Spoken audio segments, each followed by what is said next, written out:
I think the first thing to do is to decide what moral philosophy is, and I would divide that into two. So we have meta-ethics, which is the study of moral judgments and their truth-aptness, whether they can be true or false, and the study of moral metaphysics, whether these judgments are referring to real properties in the world or are to be understood as somehow related to certain subjective states of the people who make them. Now that might seem a long way away from applied ethics, but myself I think it isn't, because it seems to me if one comes to certain conclusions at the meta-ethical level, implications will follow for applied ethics. So if we take, for example, the views of J.L. Mackie, who believed that all moral judgments were false because there are no properties of rightness and wrongness for moral judgments to refer to, then that seems to me to change the enterprise of applied ethics considerably, because I take it that most people who engage in applied ethics believe that the judgments they come to after reflection are true. And you might decide, after your meta-ethical inquiry and after ending up as some kind of subjectivist, like Mackie, that applied ethics is just a mistake. But traditionally, I think, traditionally, at least since the days of David Hume, people have drawn a distinction between the meta-ethical level and more substantive levels of ethical inquiry. So we can put that to one side. So we then have a distinction between normative ethics or ethical theory on the one hand, and then applied ethics on the other. So by normative ethics, I'm thinking of, for example, utilitarian theory, according to which you should do what produces the greatest good in terms of human well-being, or Kantian ethics, which revolves around this idea of the categorical imperative, or virtue ethics, which makes reference to Aristotle, and so on. And these are theories at rather a general level, whereas applied ethics is not like that. It's not general. So what's the difference between normative theory and applied ethics? So some people say applied ethics is action guiding. It tells you what to do. And I don't think that's a very good way to draw the distinction, because so does Kant, so does utilitarianism, so does Aristotle. They are telling you what to do, but at a more general level. So I think the secret to understanding applied ethics is the idea of specificity. So the thought is that we can divide human life into certain spheres, business, medicine, warfare, and so on. And then questions arise within those particular spheres which we can answer with reference to the level of normative theory. So we might be Kantians, and that will lead us to certain conclusions about medicine. Or we might be utilitarians, and that will lead us to certain conclusions about warfare, or whatever. And at this stage you might think, well, that makes applied ethics just following through the implications of normative theory, which doesn't sound very important or interesting. But I think that's not right. I think there's a two-way relationship between ethical theory or normative theory and applied ethics, so that people who do normative theory should do applied ethics because they will learn more about their theory. So here's a simple example. Let's say at the level of normative theory you're thinking about personal relationships within, say, medicine, right? And you decide your normative theory tells you that you should gain informed consent for certain procedures. You might then think, well, I'm going to take that principle and just apply it to certain areas of medicine.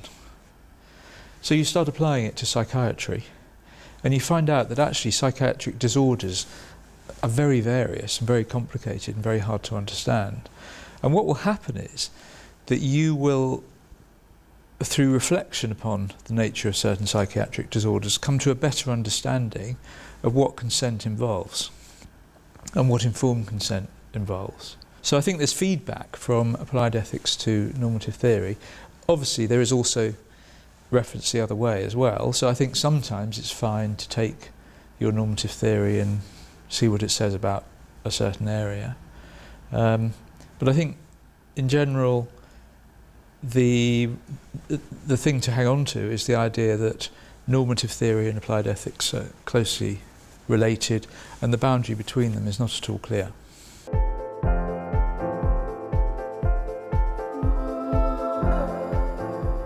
Well, I think it depends on the subject that you're writing about. So there are some issues in applied ethics which are quite complicated, and it would really be absurd for a philosopher to try to write about them without inquiring into the details. So, well, let's take a topic in business ethics. Let's say somebody has read about the financial crash in 2008 and they decide to write about credit default swaps. Right? You can't write an article about the ethics of credit default swaps without understanding what they are, how they came about, where they went wrong, and then you can start drawing principal conclusions about how to run them in future, if indeed they are to be run. But let's take another case. Let's say that you're interested in the issue of confidentiality between patient and doctor. Well, most of us have been patients, and even if we haven't, we know what it is to be a patient and to have certain information that we wouldn't want revealed to others. We understand enough about the role of a doctor in most cases to be able to write something on that without knowing further details. So I think it depends a bit on the case. And there's also the question of whether the philosopher herself needs to do the empirical research, or whether she might collaborate with somebody else, or perhaps work in a team.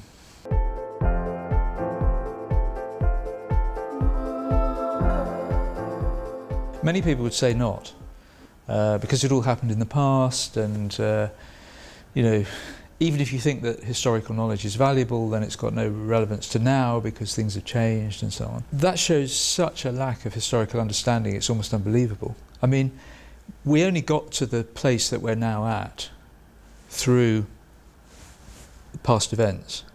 So we can only understand the questions that we're now asking and the concepts that we use to ask those questions and the concepts that we use in answering the questions if we understand how we got to our current position.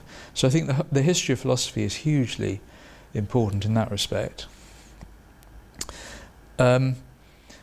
But it's also important in another respect, which is many of these philosophers in the past are really quite good, and they were quite intelligent, and they were working in contexts a little bit different from ours. So, in effect, if you read somebody like Aquinas, you are reading somebody who is already thinking out of the box, because his box is so different from our box.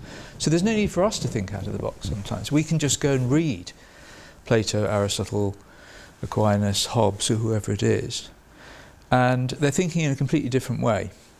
And you might say, well, if it's a completely different way, then we're not going to get anything from it. But that's not right, because they're not the paradigms within which they're thinking will contain thoughts, ideas, positions, nuances, which it's unlikely we're going to be able to develop just on our own. So I think you can get lots of ideas from history of philosophy for applied ethics.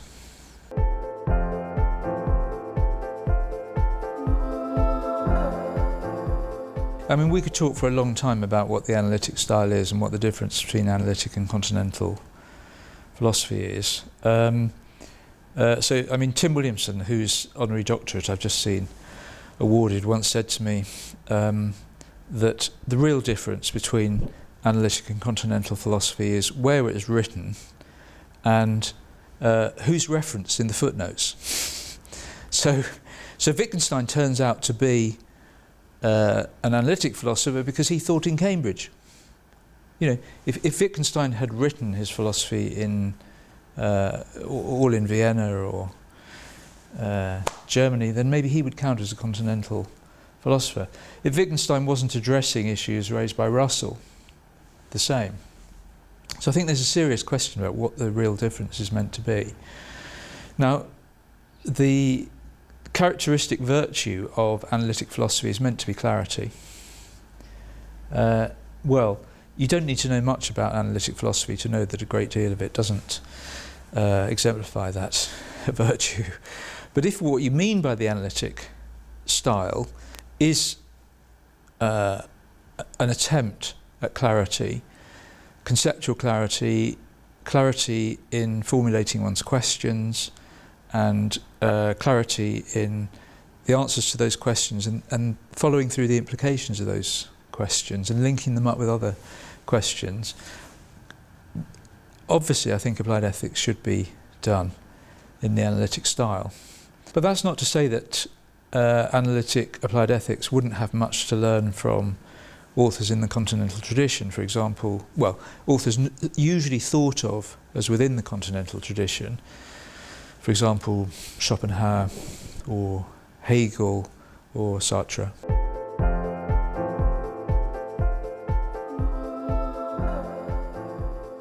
I think we should be very suspicious of them because they're so historicised. The particular intuitions that people have had about certain specific issues over the years have been so different, and they vary so much across cultures now, that I think we should be very sceptical that we've got it right at this point in time about this particular issue. But that's not to say that we should try to distance ourselves from them, because for a start I think they can alert us to the fact that there may be something problematical in the neighbourhood that we really ought to be thinking about. But I certainly don't think that we should try to construct our ethical theories by taking these unreflective intuitions and trying to come up with a theory which makes them all consistent. I'm inclined to think of ethics as like any other area of human inquiry. So we're aiming at abstract and general explanation as far as possible. Now it may not work, but that I think should be our aim. So that what we're looking for are general principles, the kind of principles that one finds at the level of normative theory. And I think the specific intuitions we have about particular cases can direct us towards general reasons for action, which we can then incorporate within explicit, articulable general principles. But as I say, I don't think you should say, well, my intuitions have led me to this theory, so it must be right. I don't think they've really got a great deal of evidential force to them. What matters is when you've developed your general principle and you've made it as clear as possible and you've ensured that it's consistent with all the other things you believe, and you've checked it against what other people believe, are you ready to accept it as self-evident? Does it seem to you to be something that's plausible in itself? So I think in that sense, some kind of foundationalist epistemology in ethics is right.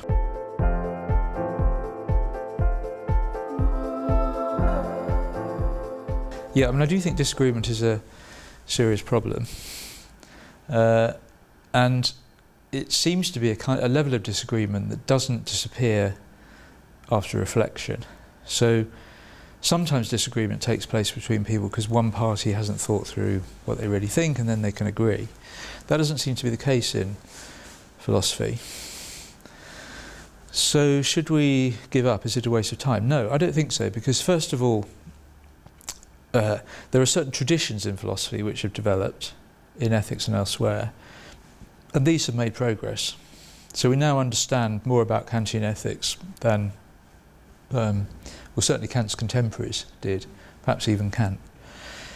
Utilitarian theory has developed a lot since the days of Bentham and Mill. So, for example, somebody like Derek Parfit has really taken us several steps ahead in understanding that account. And then, of course, people have done a lot of good work in virtue ethics and other other areas. So I think there's progress within the individual traditions, and I think they're not isolated from one another. So let's take an example. Derek Parfit's work on the non-identity problem I think is relevant to, it should be really relevant to any moral philosopher, in fact any ordinary person. So the idea of that is that if we're thinking about the way we should behave as far as future generations are concerned, we should take into account the fact that what we do will change the identity of who comes into being. So many people might think, well, we shouldn't damage the environment more than we already have because it will harm future people. And Parfit points out that if we keep damaging the environment, the people that come into being, who are now living lives within the damaged environment, wouldn't have existed had we not damaged the environment. So in one sense, as long as their lives are worth living, we haven't really done anything they can complain about. And this might have huge implications for issues to do with attitudes towards future generations, which will be relevant to any theory that takes that into account, which I think any serious theory would, because it would include a principle of benevolence. Now, if we're just operating at the level of ethical theory, I think what philosophy can do in ethics and elsewhere is take us to what you might call bedrock. So it will often not resolve disagreements, but philosophy will expose what the disagreements are about. So you can really be clear what it is that you disagree about with another person, and that can be quite helpful because you can perhaps then take it a bit further and come up with some further arguments in the hope of reaching some kind of rapprochement. But even if you can't, at least you know what the issue is about. And I guess I'm inclined to think that when you get to that level, if you think the person you're disagreeing with is an epistemic peer, that is somebody who's sort of as good at working things out ethically as you are, strictly speaking, you ought to suspend judgment. And you ought to say to yourself, well, I think P, and this guy thinks not P. So I've got no reason to think that P rather than not P. I think that's actually correct, that view. But it doesn't mean that we have to give up philosophy, because we can keep reporting the way the issue appears to us, to the other person. But we won't be dogmatic about it. We won't sort of bang the table and say, I've seen the truth and you haven't. We'll say, well, you're looking at things from over there, I'm looking at things from over here, and we disagree. So let's see whether we can each understand one another's position. And maybe if we adopt a more undogmatic attitude towards that, there's more likelihood of convergence in the future.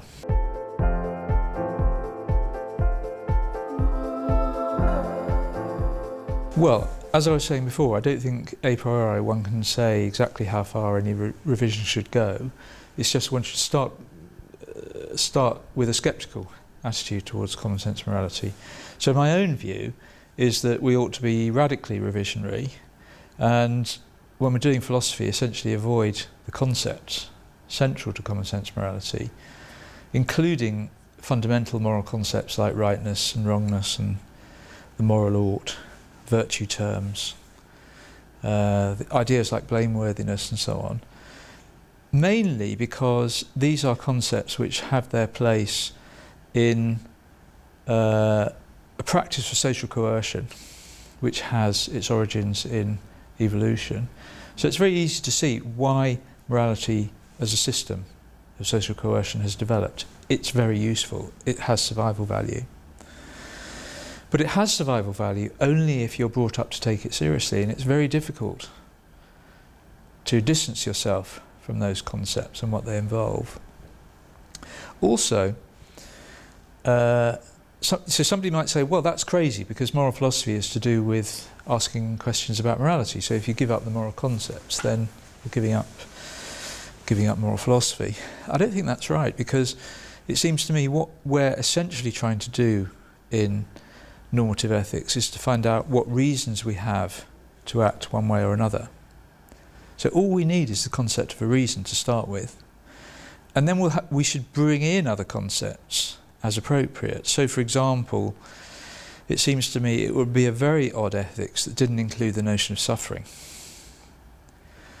So let's bring that in, let's allow that. Then we can say, well, I have a reason not to cause suffering. I might even say, just to be very modest, I have a reason not to cause suffering to myself. That seems to me a rather secure principle, normative principle. But I'd certainly be ready to extend it to other people as well. I have a reason not to cause suffering to other people. And one can make those claims without using these historically and culturally loaded moral terms.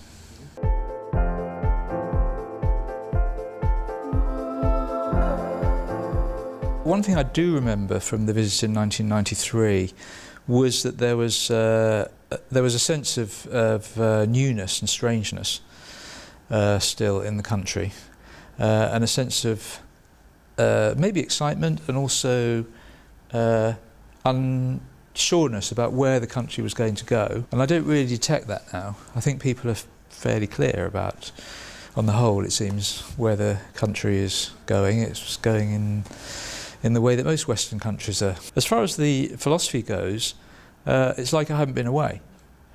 I mean, partly because some of the same people are still here thinking about the same issues. But also, one of the things that struck me last time I was here was how very good the students were. So as far as I can tell, for whatever reason, Ceausescu didn't destroy the Romanian education system. I don't know why not. I mean, he obviously destroyed schools and the lives of certain teachers and certain students and so on, but nevertheless the students that I met in 1993 were extremely well educated, very sharp, linguistically capable to a degree that very few students are able to attain in the UK, and that doesn't seem to have changed.